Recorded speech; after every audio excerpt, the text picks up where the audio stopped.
Welcome back to the Sauce Pod. It's just me this week. I promise I will try not to get you bored. Promise I will try not to bore you. Welcome to the Sauce Pod.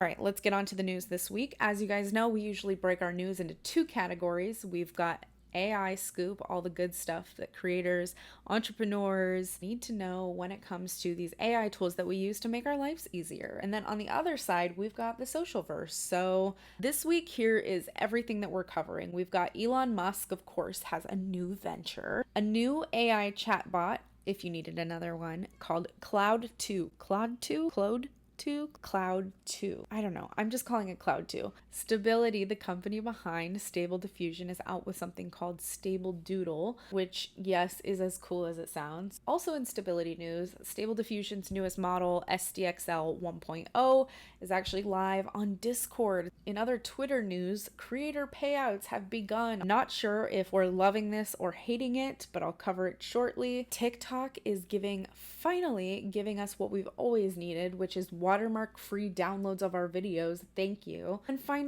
what the hell is going on with Threads? Is it just dwindling like the rest of them? I have thoughts. So Elon Musk is re-entering the AI arms race. Musk wants a piece of the pie. He is basically on a press tour right now for his shiny new company, xAI. He's been collecting pros, mainly all bunch of dudes.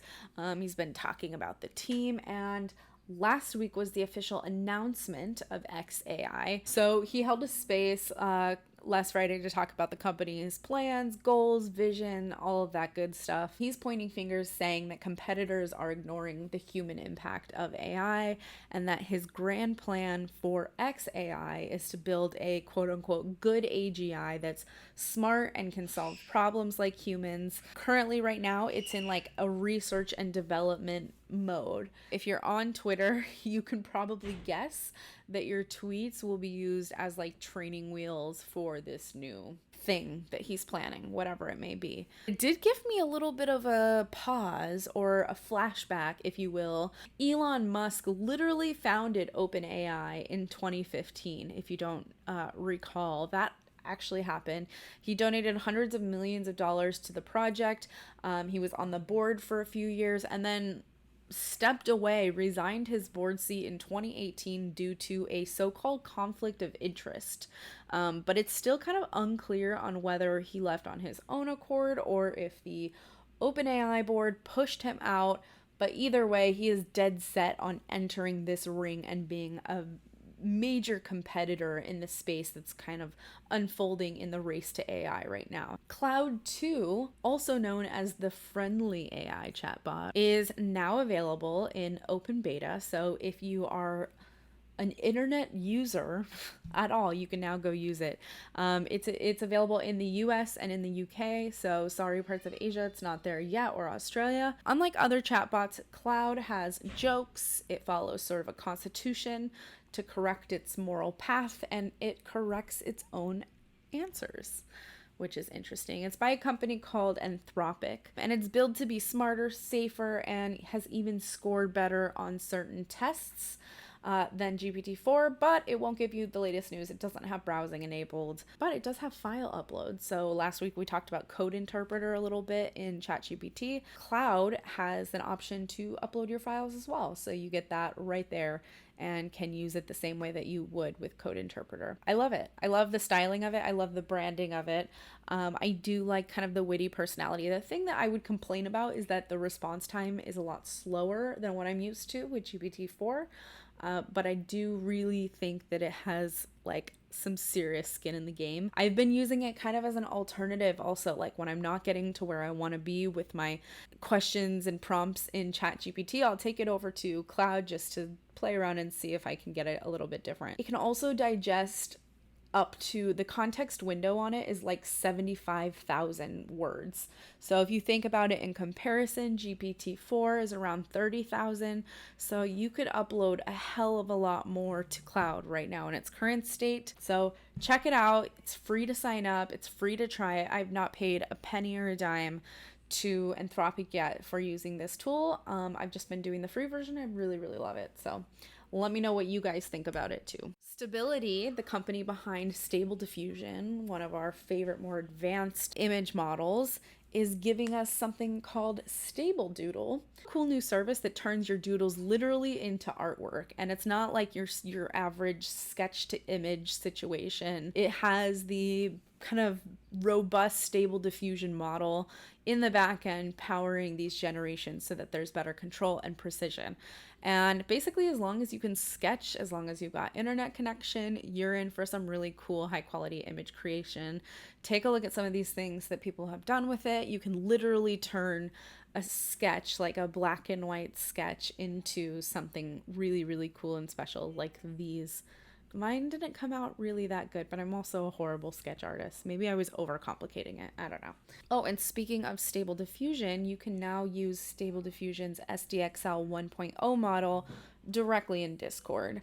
This update gives you kind of a random mix of parameters, samplers, aspects, and outputs. So to play around with that, all you need to do is go over to the Stable Diffusion Discord server, and you can access it there. Also, OpenAI, this is the last bit of AI news that we have this week, but OpenAI, the company behind ChatGPT and Playground and Dolly and countless others, officially became a real tech company. All you need to do is get investigated by the Federal Trade Commission. That is basically the requirement to making it into the meta leagues. Now, ChatGPT has been accused of misinformation and muddying reputations, and so of course that would make sense that the FTC finally thinks, well, I guess we better do something about it. So that's what's going down. They do have a few lawsuits out to get them as well right now, if I'm not mistaken. But we shall see. We shall see. On to the social news. The Twitter download this week. Twitter has officially started paying creators a cut of ad revenue as it promised it would a few months back. And that ad revenue comes from replies to their posts. Twitter says it's also planning to share ad revenue from profile page views from verified users, which potentially might double payouts, but we shall see. Just a reminder though, to be eligible for creator ad rev share, the requirements are pretty steep. So you need to be subscribed to Twitter Blue. You need to have at least a casual 5 million impressions on your Twitter for 3 consecutive months or the last 3 months. And then, of course, you need to pass human review standards. So creators have been posting about it. They've been sharing all of the screenshots of what they've been making. And of course, there is a lot of speculation as to Musk prioritizing or favoriting specific creators or bribing creators. Musk is going to do what Musk wants to do with Twitter and with ad revenue. So creators are getting payouts, I've seen ranging from a few $100s all the way up to thousands of dollars. And we're not sure when those, I think that will be continue to be distributed on a rolling basis. I'm not sure if it's quarterly, monthly, or what, but we'll definitely keep you guys updated. I feel like the only reason that you don't want to subscribe to Twitter Blue is because you don't want that annoying little pesky check mark. Twitter is working on giving you the ability to hide your check mark, apparently, letting you have all the perks of Twitter Blue without having the obvious scarlet letter on your profile that indicates that you are subscribed to Twitter Blue. So you would still be able to do things like, access the long format character limit, the longer character extension for composing, the prioritization in the algorithm, and in DMs, the ability to DM people, which, by the way, has just become a thing where now it's getting harder and harder to send DMs if you're not subscribe to Twitter Blue. Ultimately, we know this though. This is where Twitter is going, to be this sort of everything app encompassing everything under the sun, and everyone will be a subscriber in some way, shape, or format. So it's a long-term play. I get it. Over on TikTok, video watermarks finally are going away. TikTok is testing a new feature that's going to let you download your videos without a watermark. We've been needing this. It's going to make it so much easier to share your TikTok content across other platforms without all the little branding hitches. I don't know why they didn't do this from the beginning. I get it that they wanted to drive traffic over and have users and the recognition of TikTok, But like, dude, people are going to create wherever they create if the content is interoperable, meaning it can be used on YouTube Shorts and TikTok and Instagram Reels. Like, then why the hell not? I could go on a rant about this, but I'm not going to. Maybe one of these days I will, though. Okay, so back to the meat. Let's check back in on Threads. What the hell is going on? For the first time since launching a few weeks ago, Threads chatter has finally started to die down a little bit. Don't forget, we covered a deep overview and then an even deeper dive into stuff that we've learned so far on Threads. You can find those over on Substack. What's happening on Threads? People right now are either hating on it, forgetting it exists, trying to crack the code and like figure out how to hack it in the growth way, or they're loudly declaring Threads to be their new favorite platform. I've left all the other places. Come find me only on Threads. Okay. Meanwhile, user engagement over on Threads is actually dropping. The number of daily users has slipped down 20% since its peak. Time spent on the app is down 50%. Spam is running wild. It's everywhere. They're also putting in rate limits. Hello, Twitter, to help tackle some of the spam. Bottom line is that Threads is definitely trying to outdo Twitter, but it needs to bring a little bit more to the table, I think, if it really wants to become this space.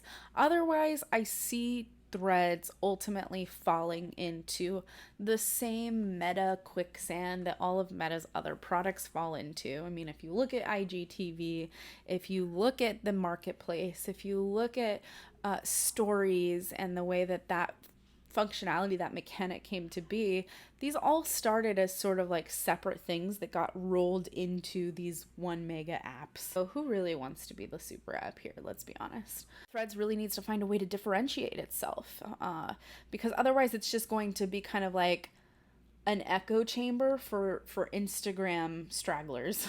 Like, that's what I see it as. It's like the alternate to, if you want to be on Instagram but like you don't want to post visuals, but you like the vibe, you like the energy, you like the people of Instagram, then like Threads might be a perfect place for you because it's so natural to have that like overlap. Whereas Twitter is just a very different vibe, and it's hard to recreate the same sporadic energy connections that are happening on Twitter. The same layers of internet culture that are happening on Twitter are just not on Threads. And that's no fault of Threads. It's just fault of Meta. I'm still excited to see what happens with Threads, though. I'm up there. I know Anna's up there. We've got the sauce up there. So if you're hanging out on Threads, come find us. Come follow us. We'll be reporting and keeping things up on what's going on with Threads. And that is all we've got for this week, you guys. I told you, short, sweet, to the point. Catch us wherever you stream your podcast. Go subscribe to the newsletter. It's on Substack. You can find it at thesauceffs.substack.com, or you can find it linked in the description here as well. So that's where we get a lot of our content for the Sauce Pod every week, if you didn't know. So if you like what you're hearing here, definitely go check out what we've got over on Substack, because we go even deeper and you've got all of that stuff that you can save. Also rolling out some fun stuff for premium subscribers. So if you're a paid subscriber, keep an eye on your inbox because stuff is coming through. We're done. Bye, guys. Hey guys, that's a wrap for this week's episode of the Sauce Pod. Hope you enjoyed yourself, maybe even learned a thing or two. Don't forget, you can subscribe to us on YouTube. You can also subscribe to our newsletter that goes out every Monday night. All of the latest and greatest tips, news, and trends for content creators and digital entrepreneurs. Until next time, stay saucy.